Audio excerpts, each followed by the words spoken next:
Alors, donc page Kav Dalet Hamoud Aleph, on est en bas de la page, donc on va vite passer à la suivante. On est 2, 4, 6, 7 lignes avant la fin de la page. Les deux derniers mots de la ligne, Rav.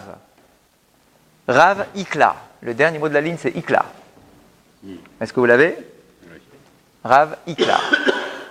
Philippe, vous l'avez? Celui-là, je suppose qu'il est là. Il faut que je me remette à prendre les cours des C'est bon, on est bon? Allez, on est bon. Rav, alors on est en plein Agadot, d'accord? Toute la page qui vient après, c'est que des Agadot, d'accord? Il n'y a que des Agadot jusqu'à la fin du chapitre en réalité, d'accord? Donc que des histoires, comme on a eu l'occasion d'en voir déjà dans notre dernier cours, d'accord? Donc on continue dans ces histoires-là, donc toujours par rapport au manque de pluie, d'accord? Le fait que certains rabbanim se mettent à prier et que des fois ça marche, des fois ça marche pas, d'accord? Donc on est en plein cœur de ce genre d'histoire-là. Eh bien on continue. Rav, Ikla Leaou Atra. Rav, c'était son nom, Rav, Ikla Leaou Atra, s'est retrouvé à un endroit.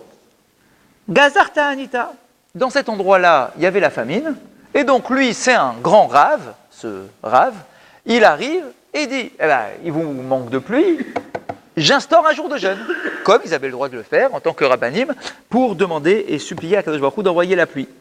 Vélo Atamitra. Il a instauré un jour de jeûne et pourtant la pluie n'est pas venue, la pluie n'est pas tombée malgré les prières, malgré tout ce qu'ils ont fait, la pluie n'est pas tombée. Nachid Kamesh Licha de Tzibura. Alors ils ont tout essayé, lui il a prié, ça n'a pas marché.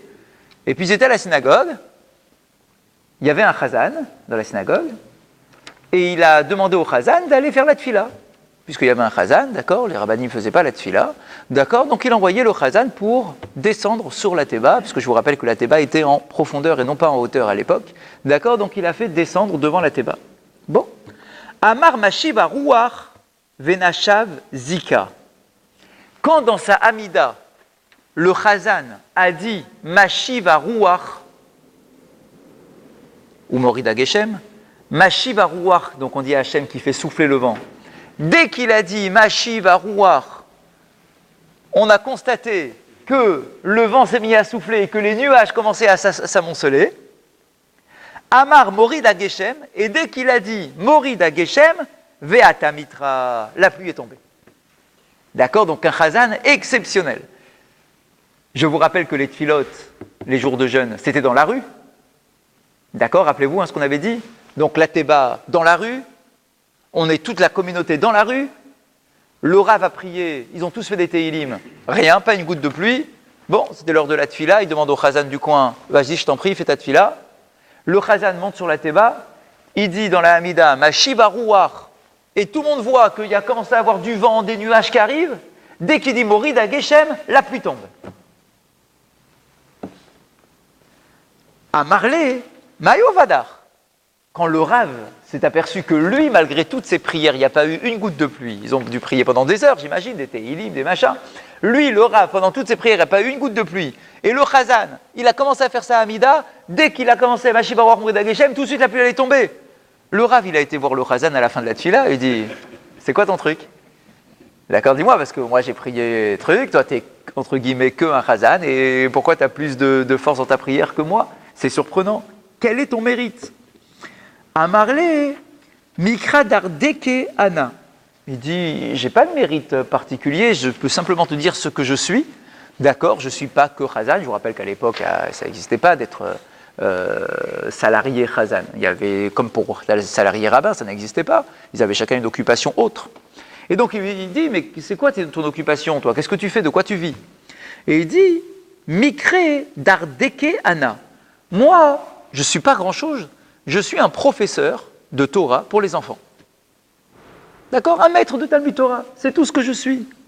Ou makrina livne aniye qui n'est attiré. Mais j'ai quand même une particularité. Lorsque j'accepte mes élèves, lorsque je choisis mes élèves pour leur enseigner la Torah, je prends dans mon cours les pauvres comme les riches. Je ne fais aucune distinction, aucune différence dans les cours de Torah que je donne entre les enfants de familles pauvres et les enfants de familles riches. Et lorsque je sais qu'il y a une famille qui ne peut pas me payer, je ne demande pas de salaire. d'accord? Donc il a une classe, chaque famille payait le chazan, d'accord, le formateur, le professeur, d'accord? Il prenait tout le monde dans sa classe, mais quand il voyait une famille pauvre, en réalité, il la prenait quand même, mais il la faisait pas payer, d'accord? Jamais il exigeait un salaire à une famille pauvre. Itli pira de chavre, et c'est pas tout. J'ai aussi dans ma salle de classe, j'ai un aquarium. J'ai dans ma salle de classe un aquarium avec des poissons à l'intérieur. Vecholman de pacha, meshachadinale minayu. Et dès que je vois qu'il y a un enfant qui veut plus étudier, qui a plus l'énergie d'étudier, au lieu de le gronder, au lieu de l'engueuler, je le laisse aller se détendre en allant voir l'aquarium.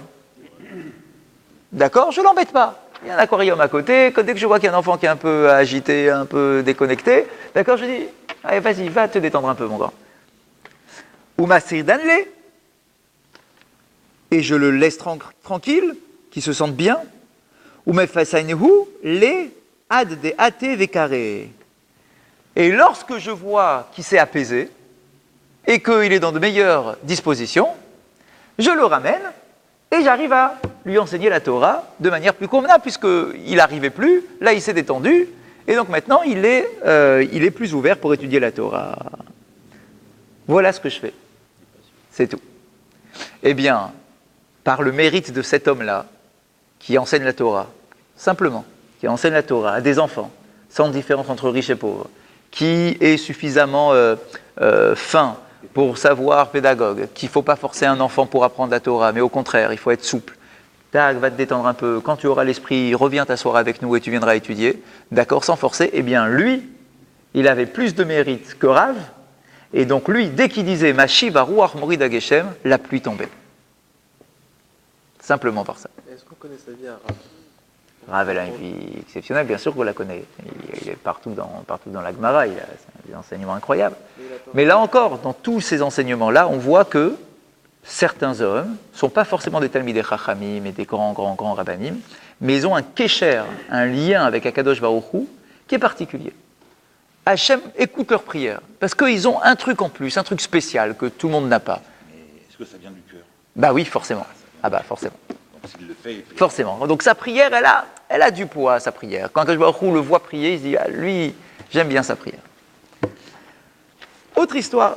Rav Nachman Gazarta Anita. Maintenant, une autre histoire, maintenant avec Rav Nachman. Tout ça, c'est des très grands rabbanim, tous. Rav Nachman, lui aussi, une époque où il n'y avait pas de pluie, il a instauré un jour de jeûne, d'accord, pour demander la pluie. Bar Achme, Velo Atamitra. Pareil, il a prié, lui aussi, il s'est associé aux prières de la communauté, Velo Atamitra. Mais la pluie n'est pas tombée. Amar, Shakloua le Nachman, Chavotu min Gouda le Ara'a.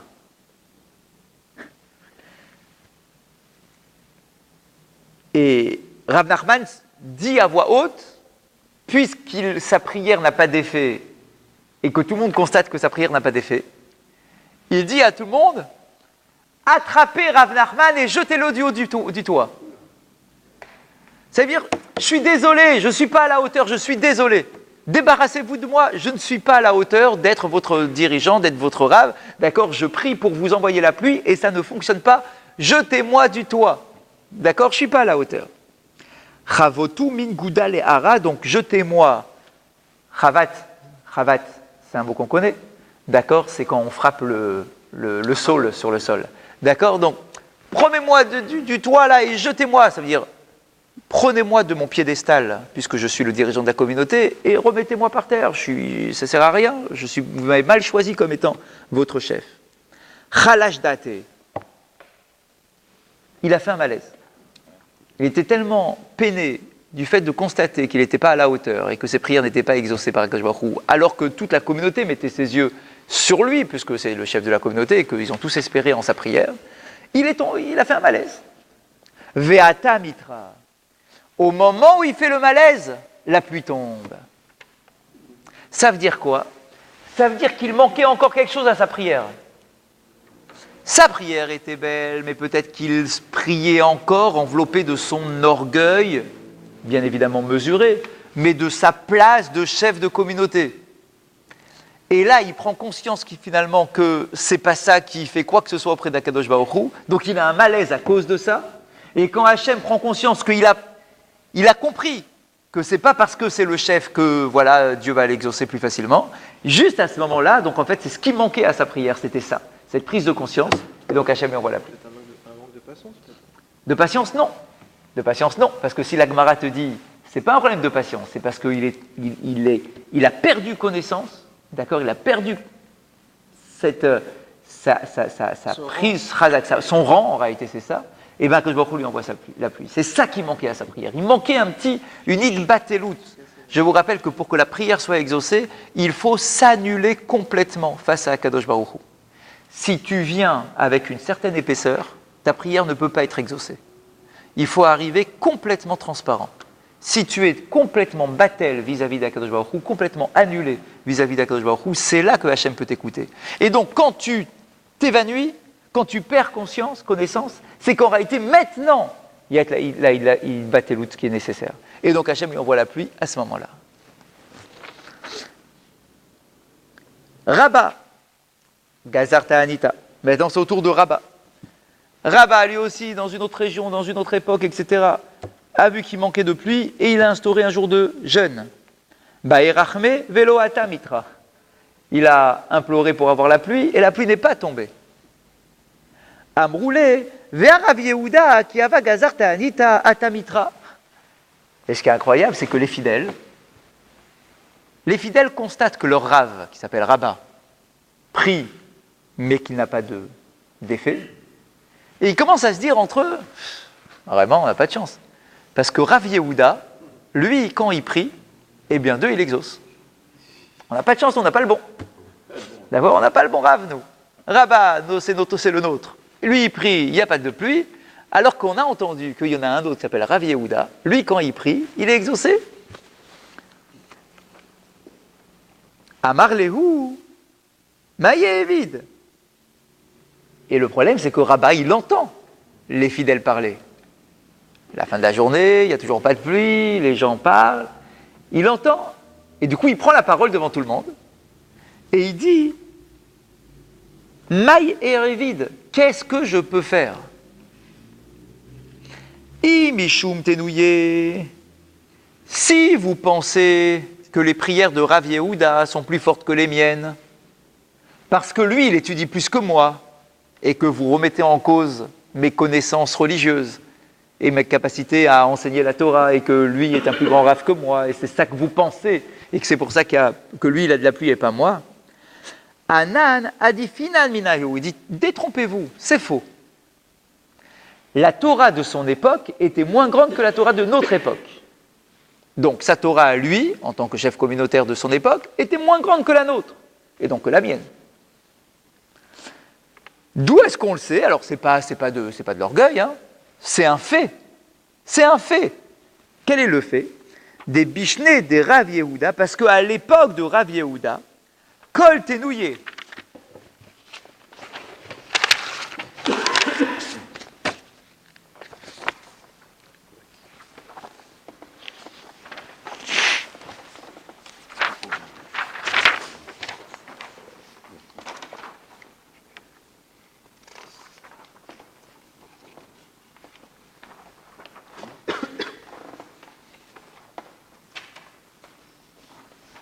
Bon. Donc, ne croyez pas qu'à leur époque, la Torah était plus développée qu'à la nôtre et que lui était un plus grand Rav que moi, parce que je sais, et nous le savons, Kol Tenouye, que toute leur étude à eux, à leur époque, Benzikin Hava, ils n'étudiaient qu'un seul traité de Mishnah. C'est tout ce qu'ils connaissaient. Celui de Nezikin, le 4e traité de la Mishnah, Nezikin. D'accord, là où il y a tous les dommages, etc., c'est très intéressant. Mais ils étudiaient que celui-là. C'est tout ce qu'ils savaient faire. C'est un sujet déjà très compliqué, mais ils passaient leur temps à étudier que Nezikin à son époque. Ve'anan, alors qu'à notre époque, à nous, Kamatnina Beshita Sidrin. Alors que nous, à notre époque, on étudie les 6 traités de la Mishnah. D'accord, donc on est plus grand que lui. Notre Torah est plus forte, plus développée, plus vaste que la sienne. Veki ava mate Rav Yehuda be'uktzin.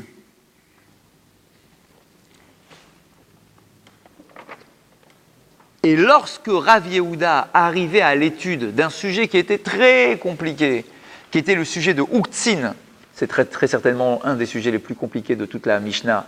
Uktzin, c'est toutes les lois de pureté et d'impureté sur les aliments. C'est extrêmement compliqué. Personne n'étudie ce traité-là, d'accord, sauf les spécialistes, d'accord, mais c'est un traité qui est très compliqué à s'arracher les cheveux. Et donc il dit, quand Rav Yehuda, lui, arrivait à ce traité de Uktzin, là, Haïcha, Shekoveshet, Yere, Bigdera, Veamra, Zetim, Shekavshan, Betarpehon, Tehorin, Ama, Chavaïhon, Derav, Shmuel, Ka, Chazina, Acha. Quand on arrivait à cet fameux enseignement de la Mishnah, là-bas dans Théorot, d'accord, donc les lois de pureté et d'impureté, qui nous raconte qu'une femme qui fait la récolte d'un légume, d'accord, et qui le met dans sa marmite, alors que ce légume, peut-être qu'il était impur, etc. Enfin, un truc très très compliqué. Ve'amrela, d'autres se disent Zetim shekavsham betar pehen tehorin, d'autres disent que non, c'était une autre phrase de l'enseignement de Uktzin à propos d'olives qui ont été macérées dans un liquide, etc. Est-ce qu'ils sont purs, est-ce qu'ils sont pas. Enfin, un truc hyper compliqué. Amar, Rav Yehuda, lorsqu'il arrivait à cet enseignement-là, tellement il était dépassé par le sujet et qu'il ne touchait pas ce sujet de loi de pureté et d'impureté, Havayot de Rav Shmuel ka chazina acha.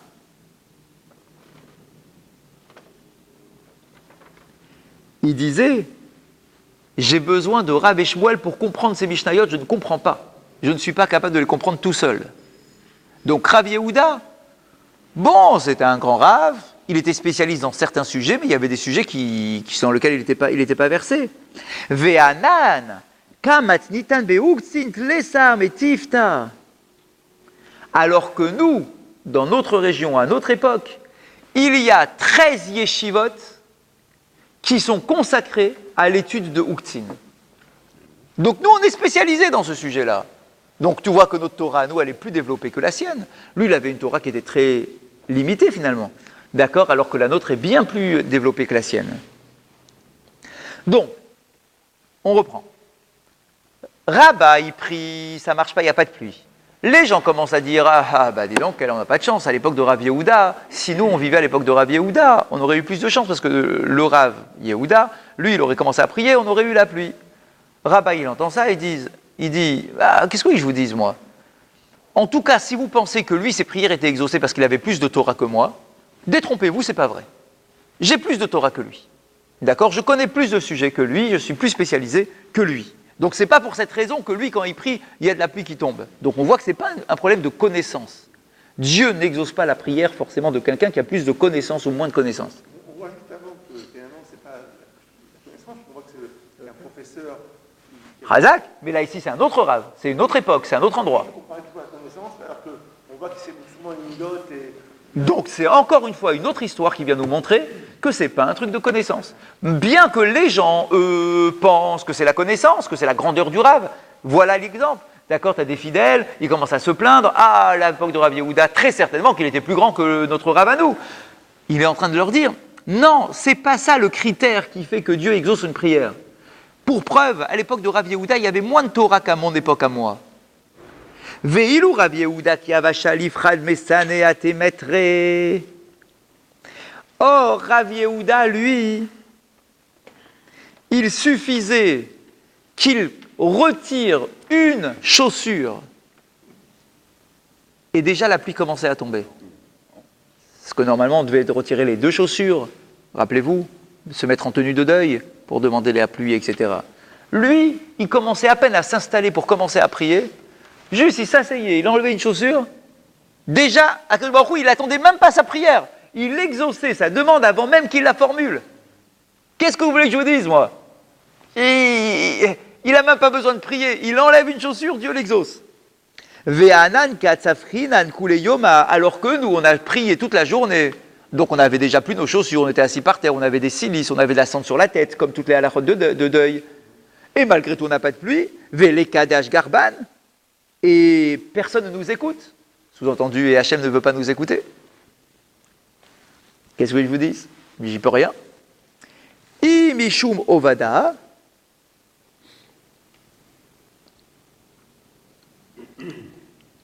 Et si vous dites que si lui, il est exaucé, c'est parce que son comportement est plus noble que le mien. Parce qu'en fait, il y a deux choses.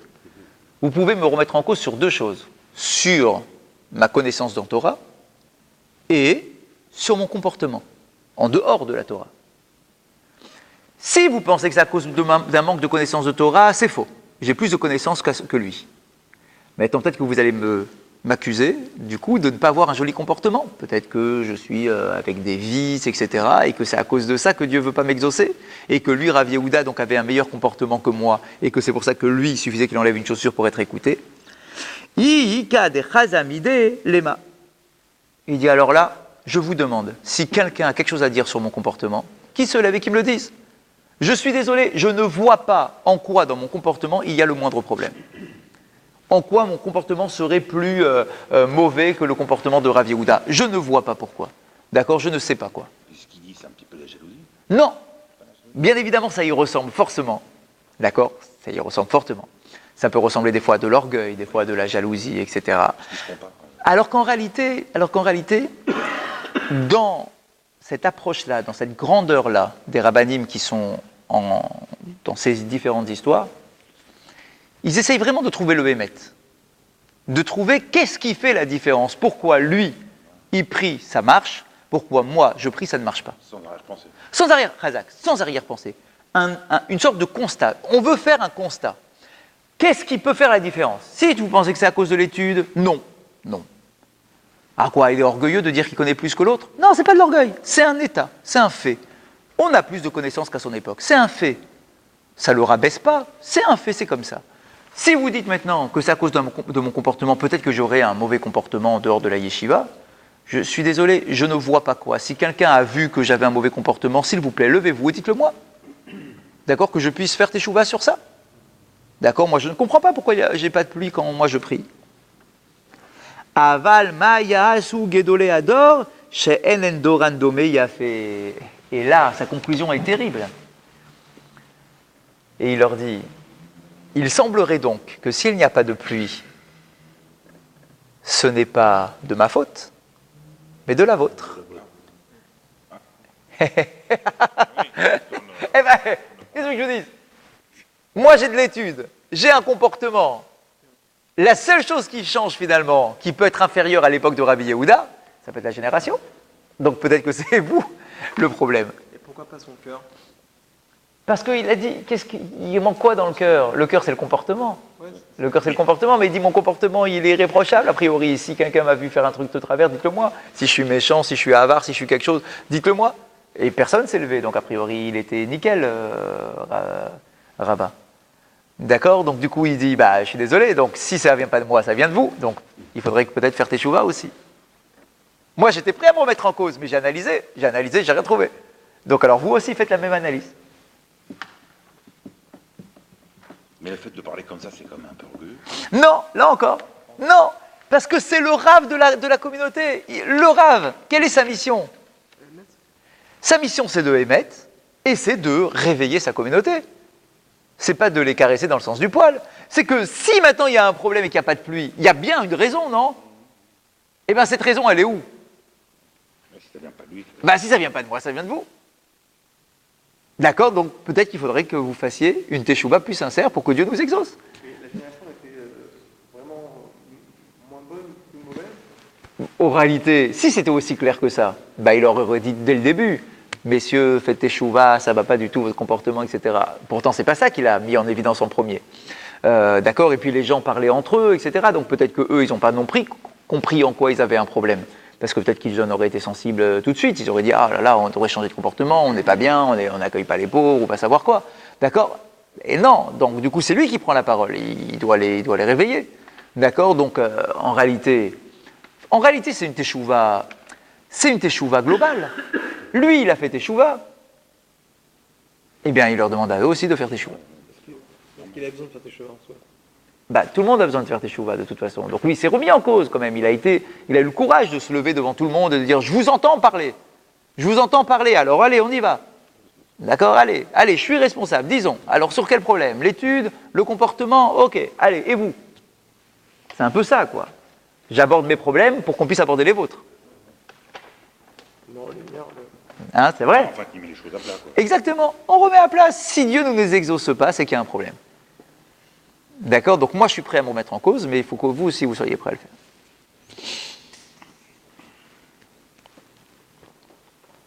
Qu'est-ce qu'ils ont fait? L'histoire elle s'arrête là. On continue, nouvelle histoire.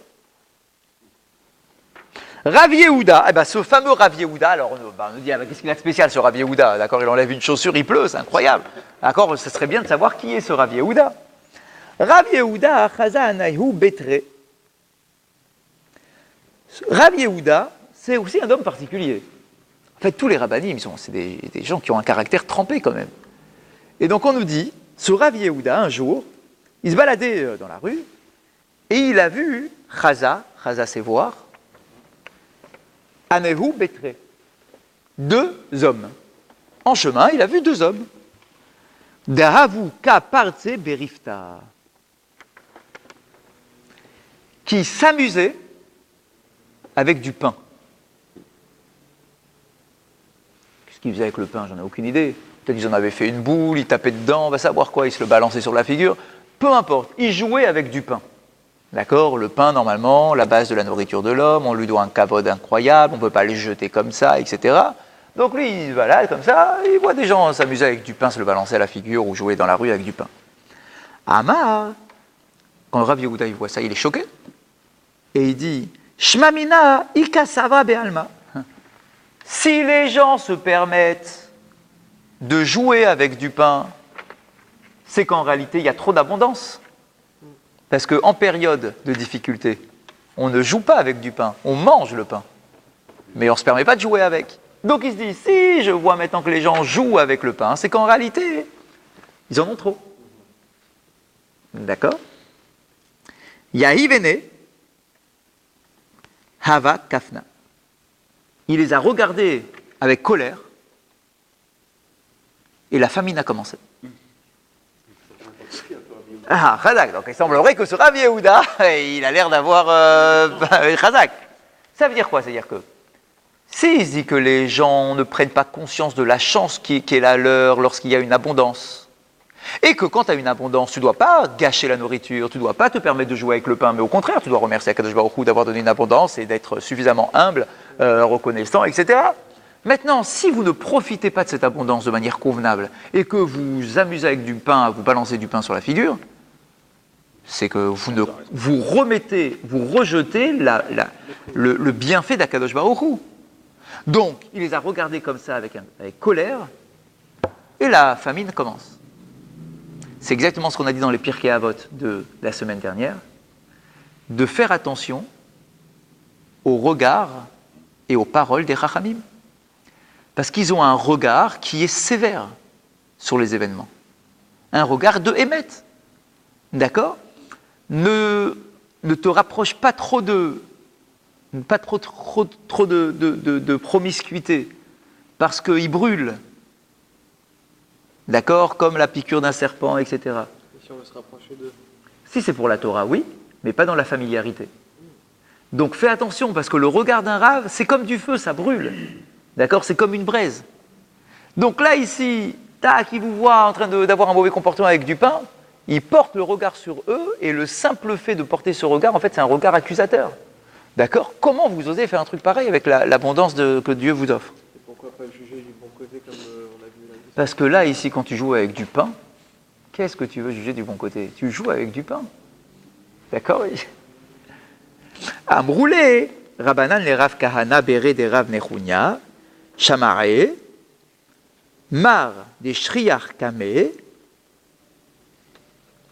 Ni Asye de l'Epouk Befitra de Samour les Shuka.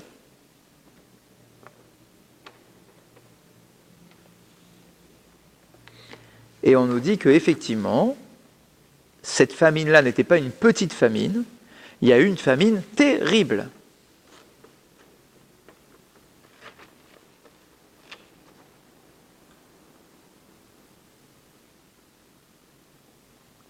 À tel point qu'on disait, regarde, viens avec moi au marché et tu verras à quel point il n'y a rien sur les étalages. Assié benafak les chouka, Ils sont sortis, ils ont été au chouk, Chazak et Noufia, et ils ont vu qu'il y avait la famine. Amar Lehu, Maïhaï. Il leur dit, qu'est-ce que c'est que ça? Pourquoi il n'y a plus rien à manger? Il y avait l'abondance il n'y a pas si longtemps, pourquoi maintenant il n'y a plus rien? Amroulé à Kusfa des Tamre, Kaime, des Ka, Masdeben, Misdaben, pardon. Et ils disent, tu sais pourquoi il y a toute cette agitation au marché? Parce qu'il n'y a rien, normalement il n'y a rien, donc il ne peut pas y avoir d'agitation. Il dit, parce qu'il y a un vendeur qui s'est retrouvé à vendre une petite caisse de dattes, et du coup tout le monde s'est jeté pour essayer d'acheter un petit peu de dattes. Ça veut dire que c'était vraiment la famille, quoi. Il n'y avait rien, il y avait rien.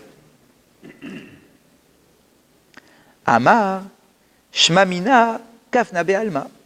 Alors il se dit, ah bah alors du coup je prends conscience qu'il y a la sécheresse maintenant. Amarlé les chamarés. Et donc on est bien d'accord, hein, celui qu'on a amené au marché dans cette histoire-là, c'est le fameux Rav Yehuda, c'est lui. Donc il a pris conscience que la famine était très importante.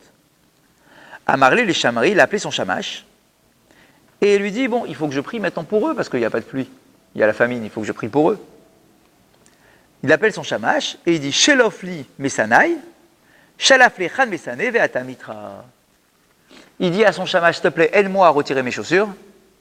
Et dès que son chamash lui retire une chaussure, la pluie est tombée. Voilà l'histoire de Rav Yehuda. Est-ce que ça a servi comme leçon finalement pour ceux qui jouent avec le pain? Parce que sinon, à quoi ça sert de faire tout ça? Est-ce que ça a servi comme leçon? En tout cas, aux deux qui ont joué avec le pain, certainement. Parce que pendant la famine, ils ont dû se dire, ah là là, si on avait su le pain là qu'on s'est balancé la figure, très certainement qu'on l'aurait pas joué, on n'aurait pas joué comme ça avec le pain. On l'aurait gardé, on l'aurait mangé, on aurait bien été content d'avoir une petite boule de pain, truc. Donc eux, certainement qu'ils ont pris conscience. Maintenant, j'imagine que le comportement qu'avaient ces deux hommes-là, ça devait refléter l'état d'esprit de la génération, c'est-à-dire que les gens gaspillaient trop. J'imagine. Je ne peux pas croire que c'était juste ces deux-là et c'est tout, et qu'à cause de ces deux-là, toute la région a été frappée par la famine. J'imagine que Rav Yehuda, en fait, il a constaté à travers ces deux-là, mais qui étaient vraiment la cerise sur le gâteau, c'est la goutte qui a fait déborder le truc, d'accord? Il dit, ah, déjà, j'avais remarqué que les gens, ils ne faisaient pas tellement de kavod avec leur nourriture, mais là, alors là, c'est trop. J'imagine que c'est ça. Donc, du coup, tout le monde a dû prendre conscience, quand ils étaient maintenant dans la famine, et qui se sont tous jetés pour avoir juste quelques dattes à manger. Certains disent que c'est juste des noyaux de dattes, d'accord? Donc, ça va. Donc du coup, Rav Yehuda maintenant, alors c'est intéressant. Rav Yehuda, il n'a pas constaté lui-même qu'il y avait la famine. On l'a pris pour l'amener au marché, pour qu'il constate la famine. Ça veut dire quoi? Ça veut dire que souvent, et ce n'est pas la première fois, souvent dans l'histoire qu'on a racontée, c'est que les rabbinim en question, à chaque fois, on a besoin d'aller les voir pour qu'ils demandent la pluie. Mais pourquoi on a besoin d'aller les voir? Eux aussi, ils voient bien que c'est la famine. Pourquoi ils attendent qu'on aille les voir pour demander la pluie? Et en fait, nos commentateurs répondent, parce qu'en fait, le Rav, les Talmidei Chachamim de l'époque, lorsqu'ils étaient au Beth Midrash, ils étaient déconnectés du monde qui les entourait. Ils étaient dans une autre dimension, complètement une autre dimension. Et du coup, on avait besoin d'aller au Beth Midrash, d'aller les voir, pour leur dire, s'il vous plaît, on n'a pas de pluie, nous. Ah, il y a un problème de pluie, ok, je vais prier pour vous. Comment ça, mais t'as pas remarqué? En fait, non, pas vraiment. Ils sont dans une autre bulle, dans une autre dimension. Ils ne voient pas les mêmes choses, quand ils sont au Beth Midrash, encore moins. Mais malgré tout, quand le Rav sort de la yeshiva, quand il n'est pas au Beth Midrash, alors là, il faut qu'on l'amène se plonger dans la vie des autres pour qu'il constate à quel point on a besoin de pluie et à quel point on peut avoir une vie difficile. Et donc il a enlevé une chaussure et il a plu. Lorsqu'il était sur le point d'enlever sa deuxième chaussure, parce que lui il s'est dit j'enlève mes deux chaussures, parce que si je commence à prier, il faut que j'aille prier jusqu'au bout maintenant. C'est pas juste parce que j'ai enlevé une chaussure que je dois m'arrêter. J'ai enlevé une chaussure, il pleut, mais je vais enlever ma deuxième, je vais prier. D'accord, j'avais l'intention de prier, maintenant j'ai réservé 1 heure pour prier, je vais prier. D'accord. Il a enlevé sa première chaussure, la pluie est tombée. Il commence à enlever sa deuxième chaussure. Et avant d'enlever sa deuxième chaussure, il y a Eliaou Hanavi qui arrive, le prophète Élie, qui lui dit « Stop, ne retire pas ta deuxième chaussure, s'il te plaît, arrête !» Parce que si jamais tu retires ta deuxième chaussure, Ishalafta Harina, Mecharivna le Alma, il y aura tellement de pluie que le monde va être ruiné. Voilà qui était Rav Yehuda. Donc les prières pour la pluie, elles avaient l'air pas mal les siennes. Parce que là, il n'a même pas ouvert la bouche. Il a juste retiré une chaussure. Amar Rav Mari Béré de Bat Shmuel, et la conclusion de cette histoire-là, Rav Mari, c'était son nom, qui était le fils de la fille de Shmuel. Donc le petit-fils de Shmuel du côté de sa fille. Ana Havaka Imna Aguda Dinahar Papa, Chazai le Malaché de Idemeu le Malaché, de Ka Maite Chala ou Malunehu le Arbe, Veava Kim Chadis Mida. Il raconte qu'à cette époque-là, quand donc il y avait un problème de famine et qu'on a tous fait des prières et que Shmuel est intervenu et que moi, Marie, je suis intervenu et que tout le monde est intervenu avant que Rav Yehuda retire sa chaussure, il dit, sachez qu'avant que la pluie ne se mette à tomber, d'accord, juste à ce moment-là, juste avant, j'étais sur le bord d'un fleuve qui était complètement asséché pratiquement, qui s'appelait Nehar Papa, le fleuve Papa. Chazai les malaché, des inou les malaché, et j'ai vu, dit Marie, j'ai vu sur ce fleuve une embarcation arriver sur laquelle il y avait des anges qui étaient incarnés dans des corps de marins, mais j'ai vu en réalité que c'était un prodige, donc c'était un miracle, c'était en réalité des anges, mais qui étaient dans le corps de marins. Des kamaite chala ou malunho les arbe,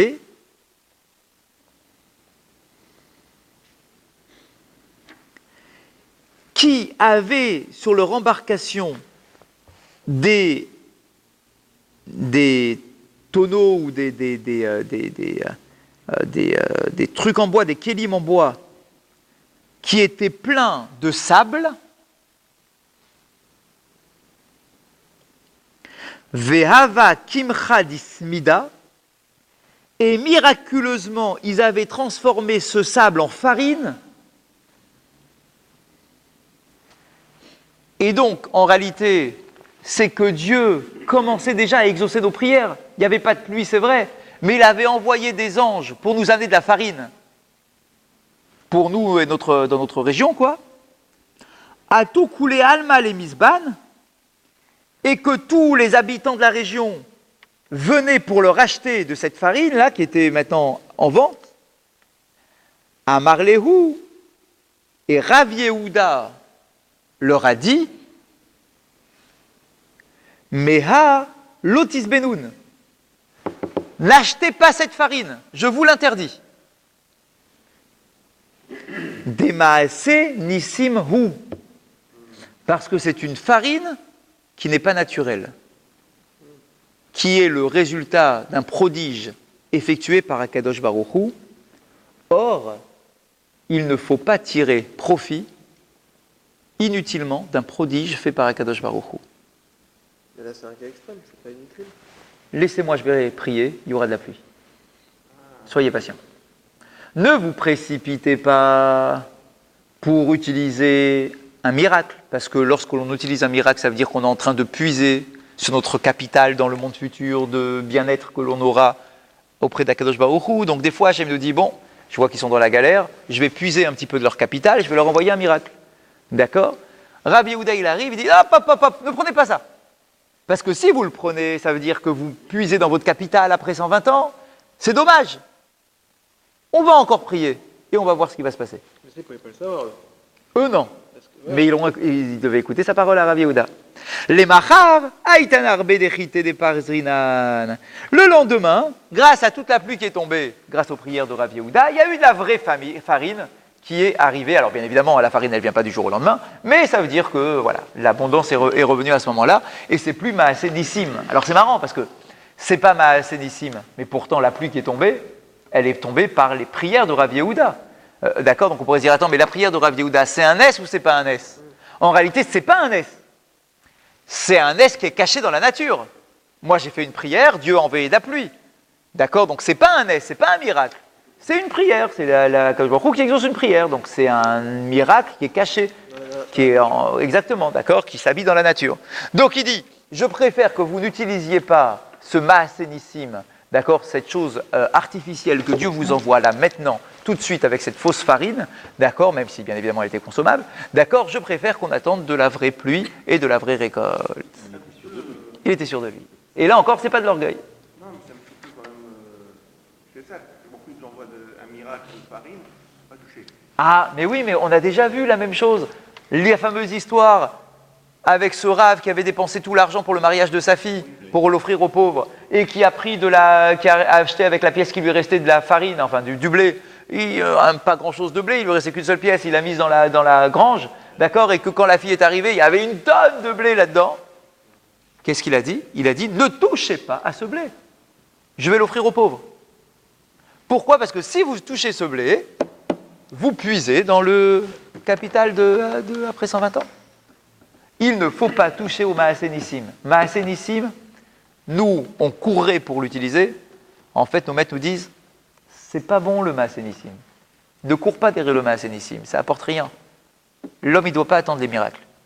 Donc quand une personne prie pour demander un miracle pour une raison quelconque, alors quand... son capital. Bah oui, bien évidemment. Bah oui, c'est sûr. Ça, on le dit partout. Ça, on le dit partout. Tu n'as pas le droit de mettre Dieu à l'épreuve en lui demandant telle ou telle chose ou en mettant sur la balance ton mérite pour avoir telle ou telle réalisation de miracle, etc. On nous dit, ne le mets pas Dieu à l'épreuve parce que s'il t'exauce, peut-être que tu es en train de puiser directement sur ton capital. Donc, je ne suis pas sûr que tu gagnes quelque chose.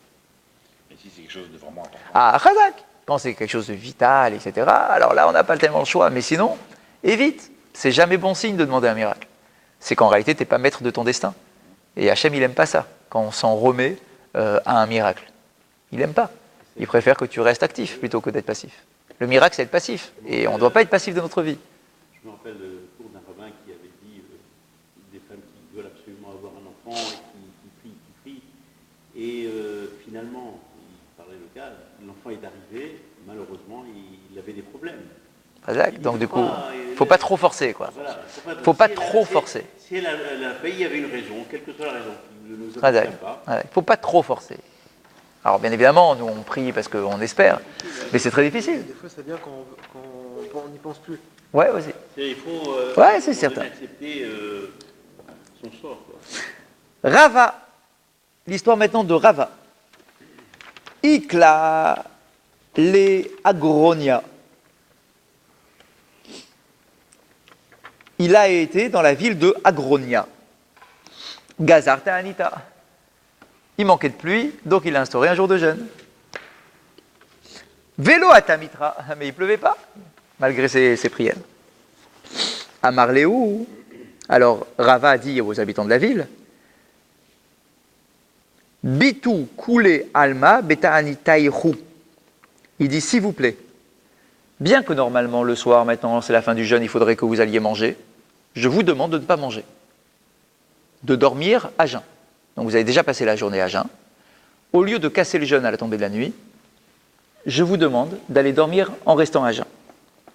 Les machar, le lendemain matin, Amar Lehu, mi kadachazachelma, lema. Il convoque toute sa communauté, Il dit, vous avez tous été à jeun cette nuit? Ils ont dit, oui, on a écouté, mais il ne pleut toujours pas. Il dit, bon d'accord, je sais, mais est-ce que l'un d'entre vous a fait un rêve particulier? S'il y en a un qui a fait un rêve particulier, qui me le raconte? Amar Lehu Rabbi Elazar me Agronia. Les Didi Akrainu Bechelmaï. Il y en a un qui s'appelait Rabbi Elazar. Il s'est levé, il a dit, oui, moi j'ai fait un rêve particulier. Shelam Tav, les Rav Tav, Meribon Tav. J'ai vu dans mon rêve une phrase ou quelqu'un qui me disait la phrase suivante. Shelam Tav, Shalom Tov, un bon Shalom. Les Rav Tov, au Rav, que le bien soit sur lui. Mais Ribon Tov, du maître du monde qui lui est bon. J'ai eu cette énigme dans mon rêve. Demitouvé, métiv les amé, qui fait du bien à son peuple. Donc le maître du monde qui fait du bien à son peuple. Amar, quand Rava il a entendu ce rêve, qui a été raconté par Rabbi Elazar, Shmamina et ratzonihi me berachme, baerachme ve'atamitra. Il s'est dit, si tu as fait ce rêve, où il y a 3 fois le mot Tov qui revient, Shalom Tov, Rav Tov, mais Adon Tov, c'est que c'est un bon siman, c'est que c'est un moment propice pour prier. Allez, on prie maintenant, tout de suite, une dernière fois, et la pluie va tomber. Et c'est ce qui s'est passé.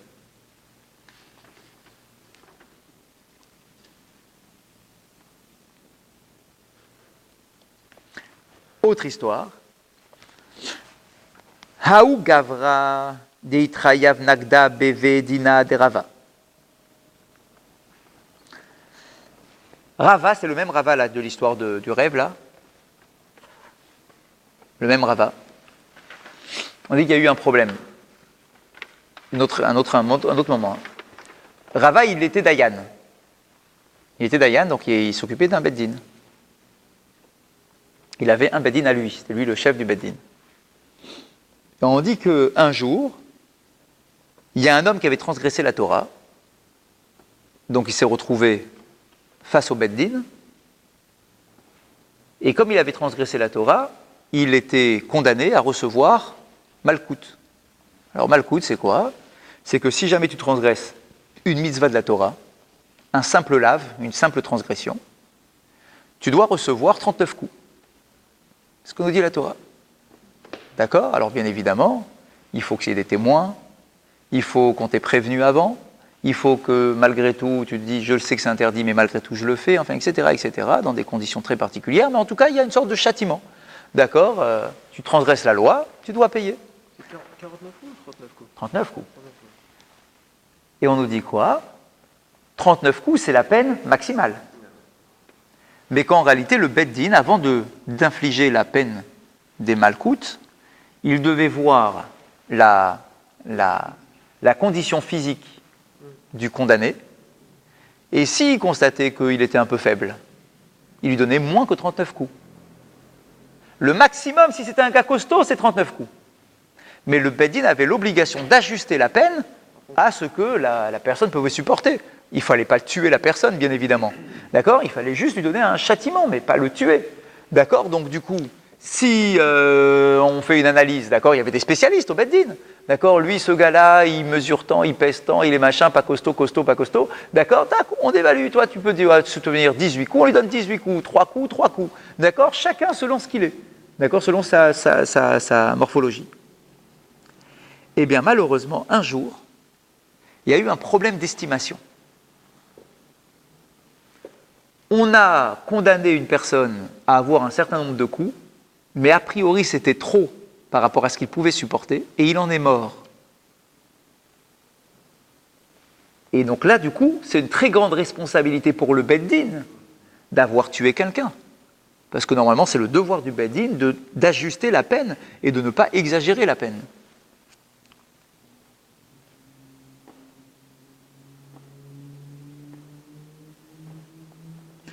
Et quel était son problème à ce gars-là?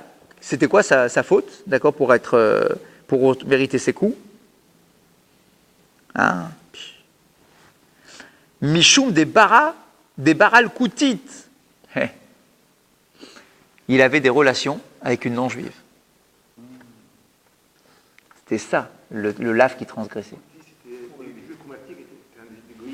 Alors, la koutite, regardez le commentaire là-bas, puisque vous l'avez dans votre version.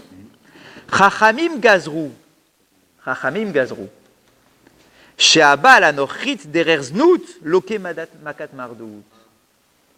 Les Chachamim ont instauré que celui qui a une relation en tant que prostitution, d'accord, il a été prostitué, elle s'est prostituée, il a été avec une prostituée, nochit, non juive, donc c'est pas marié avec elle, il mérite des coups.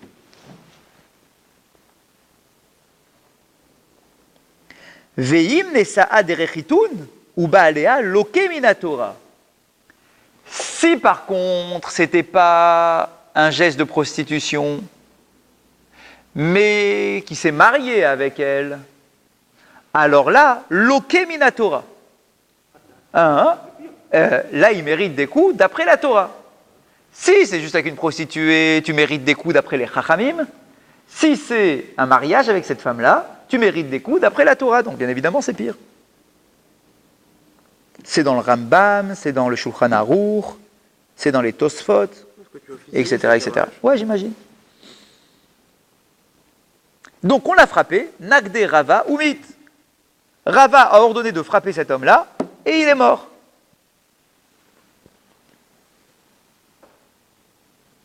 Ishtama milta beshevor malka.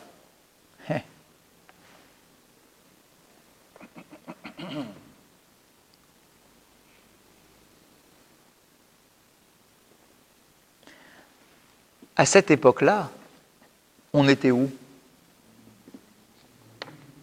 On n'était pas en Israël. Non, on était en Babylonie, à l'époque des Perses en réalité. D'accord, on était en Babylonie.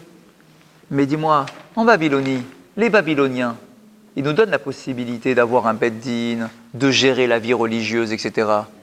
Mais ils ne veulent pas qu'on tue les gens. Ils ne nous permettent pas de tuer. Dis-moi, tu n'es pas sur ta terre là, tu fais quoi? D'accord, que tu aies ton propre règlement communautaire. Ça, effectivement, on sait que dans plusieurs époques, c'était autorisé. D'accord, d'accord, il laissait les Juifs gérer leur vie communautaire. Mais dis-moi, tu mets pas quelqu'un à mort, vous croyez où? C'est moi ici le roi. D'accord, vous n'êtes pas chez vous, vous n'êtes pas en Israël, etc. Vous ne faites pas votre loi à ce point-là.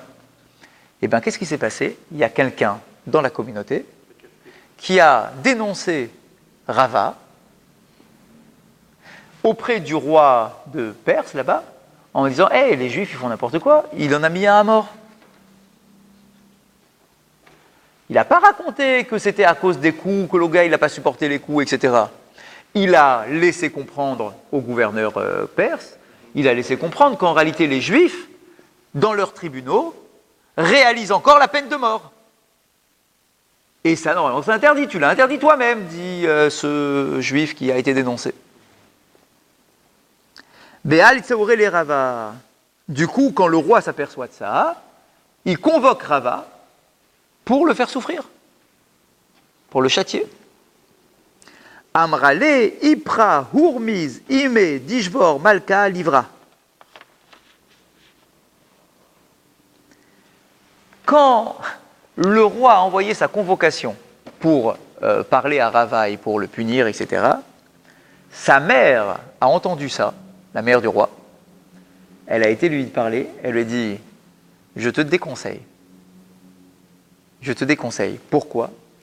Lo leheve lach esek devari bahade Yehudae. » Il dit « Je te déconseille d'avoir une histoire avec un juif. Ça porte pas chance. À chaque fois qu'il y en a un qui a essayé de faire un truc contre un juif, ça lui tourne mal. L'Égypte, les Babyloniens, Nabucodonosor, les machins. Je te déconseille, d'accord ? Laisse filer, d'accord ? Ne commence pas à énerver un juif, ou surtout un rave. C'est pas bon, d'accord ? Ouais, c'est pas bon, laisse tomber.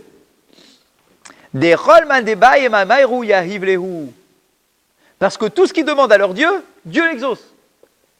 D'accord ? Donc laisse tomber, ne fais pas d'histoire avec lui, c'est pas grave. Amarla Maïhi, il dit, ah bon maman ? J'ai jamais entendu ça. Tu as une preuve qui me dit qu'à chaque fois qu'un juif il demande un truc à Dieu, il est exaucé? Elle répond, bah oui. Ba'ayan rachme ve'ata mitre. Moi j'ai déjà remarqué, dit-elle, j'ai déjà remarqué qu'à chaque fois qu'ils demandent la pluie et qu'ils prient pour avoir la pluie, que Dieu leur envoie la pluie. Et le même Rava là, il a demandé la pluie, Dieu l'a envoyé la pluie. D'accord? Donc laisse tomber. Il va faire une prière contre toi, tu vas avoir un malheur sur la tête qui va te tomber dessus. D'accord? Laisse tomber, c'est pas grave, laisse. Ils ont qu'à régler leurs affaires entre eux. Et lui, il répond à sa mère, mais non, maman, t'as rien compris. Toi, tu crois que Dieu exauce leurs prières parce qu'il a fait, soi-disant, il a demandé de la pluie et il pleuvait. Mais maman, t'as rien compris. S'il a plu ce jour-là, c'est pas parce qu'il a prié, c'est parce que c'était la pluie qui devait tomber. C'est un coup de chance. D'accord? Et c'est un petit calcul, il a senti que le vent tournait, il a fait soi-disant, il priait, il a plu. Ne crois pas que Dieu exauce leurs prières, c'est juste, par chance, il pleuvait, il a plu, c'est tout, point. Et là, et il dit en plus, maman, la dernière fois qu'il a demandé la pluie, c'était la saison des pluies. Donc c'est facile d'avoir de la pluie quand c'est la saison des pluies. Là maintenant, on est en plein mois de Tammuz, donc en plein été. On va voir si tu as raison. Je vais aller leur demander qu'ils fassent tomber la pluie maintenant. En plein mois de Tammuz. Alors là, si au mois de Tammuz, ils font tomber la pluie, alors là, ok, je ne rentrerai pas dans les histoires avec lui. Mais là, on sait qu'on doit attendre la pluie. Eh ben oui, c'est ça le problème. Vélété mitré. Alors il a ordonné qu'on prie pour la pluie. Vélété mitré. Et on verra s'il y a de la pluie. Shalchale les Rava, donc il a convoqué Rava. Kevan data rubae rachme délété mitré. Et il dit écoute, je t'ordonne de demander de la pluie, on va voir s'il pleut. Bae rachme, vélo atemitra. Bah le Rav il a prié. Vélo atemitra, mais il n'y a pas eu de pluie. Ah bah ça marche pas comme ça, dis-moi, il y a un truc, il y a la communauté, machin. Là ici, en plus il n'y avait pas de nécessité d'avoir de la pluie. D'accord, donc Dieu il n'exauce pas la prière comme ça, sans raison. Amar lefanav, ribono shel olam, Elohim beoznenu shamanu, avotenu sipru lanu et poal shepa'alta bimehem bimekedem, ve'anu be'enenu lo ra'inu, ata mitra a des shafur marzeve, des tzipore, des diglat. Mais Rava, lui, il n'est pas idiot. Il a compris en réalité que c'était un test que faisait le gouverneur en question. D'accord? Et que s'ils n'envoyaient pas la pluie, que ça allait mal tourner pour lui et peut-être même pour la communauté. Et enfin, on sait à chaque fois comment ça se passe quand ça tourne mal. D'accord? Donc il se tourne vers Akadosh Baruch Hu, il dit écoute Hachem, à chaque fois nos ancêtres, eux, quand ils priaient, tu étais là pour prier, pour exaucer leurs prières quand c'était dans le cas de danger, etc. S'il te plaît, nous on n'est pas au même niveau que nos ancêtres, mais s'il te plaît, envoie la pluie. Il faut absolument, même si ce n'est pas une nécessité, on n'a pas besoin de pluie, ce n'est pas la famine, envoie la pluie s'il te plaît, il faut de la pluie maintenant. Et on nous dit que Dieu a envoyé la pluie à des chafour marzévé, des tziporé, des diglat, d'accord, jusqu'à que la ville de Tzipori, d'accord, était recouverte d'eau, donc en fait il y a eu une très forte pluie. Ata aboua itrazele bechemlea. La nuit suivante, le père de Rava lui est apparu en rêve. Ve'amarle miika de mitrarkam eshma yakulehai. Son père a critiqué son fils dans son rêve en lui disant pourquoi est-ce que tu as fait cette prière? Pourquoi est-ce que tu as demandé ce miracle en plein mois du milieu du mois de Tammuz? Ve'amarle shane durtir. Il dit écoute, je comprends que tu as dû trouver ça nécessaire parce que peut-être que c'était pour sauver ta vie ou la vie de la communauté, etc. Mais tu as demandé un miracle à un mauvais moment. On ne dérange pas Akadosh Baruch Hu n'importe quand, n'importe comment, etc. Ça ne marche pas comme ça. Je te conseille, dit le père de Rava à Rava, je te conseille de te lever et d'aller dormir dans une autre chambre. Chané Dourté, il s'est levé, il a écouté son père, il a été dormir dans un autre lit, dans une autre chambre. Les machar ashkeche des mirsham pourrier besakine. Il s'est réveillé le matin et il a trouvé son lit complètement déchiré par des coups de couteau. Tout le long de son lit. Et lui, il n'a rien vu du coup, puisqu'il avait dormi ailleurs. Fin de l'histoire. Les commentateurs nous disent, c'est quoi l'histoire des coups de couteau? Quoi, c'est le gouverneur qui a envoyé quelqu'un pour l'assassiner ou un truc comme ça? On dit non, pas du tout. Disent les commentateurs, c'est les Malaché Chabala. C'est des anges de destruction que Dieu a envoyés pour le châtier. Ne pousse pas trop les interventions divines lorsque ce n'est pas nécessaire. Mais pour la pluie ou pour celui qui est mort? Ah, Khazak. Alors, bien évidemment, si toute cette histoire-là, c'est que quelque part, si tu t'es mis dans ce danger-là, c'est parce que tu n'as pas été capable d'ajuster ta peine à la capacité physique de l'homme qui était face à toi.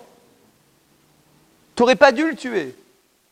Donc il y a déjà maintenant une menace qui pèse sur tes épaules dans le ciel.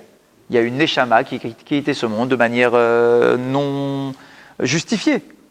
Donc il y a déjà une punition que tu mérites à cause de ça. Si en plus tu as fait intervenir Dieu de manière non nécessaire, alors là je te conseille d'aller dormir ailleurs. D'accord, ça va mal tourner pour toi. Même si tu as été exaucé, c'est ça qui est incroyable. Dieu l'a exaucé quand même. Parce qu'on pourrait dire, si Dieu ne veut pas intervenir, alors il n'intervient pas. Le truc, c'est que Dieu l'exauce, mais que malgré tout, il n'aurait pas dû le faire. On a vu une chose comme ça aussi, que quelqu'un avait demandé un miracle, il l'a fait, mais après, Ouais. Ouais, il y en a plusieurs histoires comme ça. Ouais, c'est possible. Mais ce qui fait que quand on demande trop de choses qui ne sont pas forcément nécessaires, c'est pas vraiment une priorité. À plus forte raison. Ça se retourne contre Exactement, c'est ça qu'on veut nous faire comprendre. C'est que des fois, ça peut te retourner contre toi, donc laisse tomber. Alors bien évidemment, nous, on ne sait pas trop comment gérer ce genre d'histoire, d'accord? Est-ce qu'il faut le prendre au pied de la lettre, pas au pied de la lettre, etc. On ne sait pas trop, d'accord? Mais en tout cas, c'est ça la leçon quand même. C'est quand même ça la leçon. C'est que n'exagère pas dans tes demandes que tu fais à Kadosh Baruch Hu. Ne le fais pas s'il n'y a pas une nécessité vraiment plus importante que ça. Razak ou Baruch.